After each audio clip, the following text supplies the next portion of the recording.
अस्सलामुअलैकुम नाजरीन, सरेआम न्यूज के साथ मैं हूं नाइला भट्टी। सबसे पहले शामिल करेंगे आज की अहम खबर। रिपोर्ट मलिक शहबाज अहमद से जो डीसी गुजरात ना कर सके वो ईडी ऑफ धमा मलका ने कर दिखाया। वेल्डन हाफिज साहिद अब्बास मलिक ऑफ धमा मलका जातिगीरा से कई माह से भंबर रोड पर महजम और धमा मलका के दरमियान में सड़क बैठ जाने से खतरनाक गहरा गड्ढा बन चुका था, जिससे आए रोज हादसा मामूल बन चुके थे।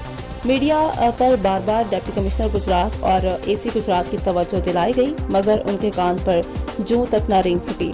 ईडी ऑफ धमा मलका ने अपनी जाती जेब से खर्च करके इसकी मुरम्मत का एहतमाम कर दिया। अवामी इलाका ने साबिक वाइस चेयरमैन मुमताज सियासी समाजी शख्सियत हाफिज जाहिद अब्बास मलिक को जबरदस्त अल्फाज में खराज तहसीन पेश किया। ख्याल रहे कि हाफिज जाहिद अब्बास मलिक इससे कबल गांव धमा मलका में करोड़ों के रिफाई तरक्याती मंसूबे जाती जेब से पाया तकमील को पहुंचा चुके हैं और अभी भी गांव की अहम लिंक रोड की तामीर भी करोड़ों रुपए की लागत से जारी है, जिस पर दिन रात काम जारी है।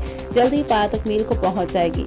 अलावा से यूनियन काउंसिल के दीगर देहात में भी कई मंसूबे मुकम्मल करा चुके हैं। बिलाशुबा वो इलाका के लिए किसी नेमत से कम नहीं है, इंसानियत का दर्द दिल रखने वाली शख्सियत है।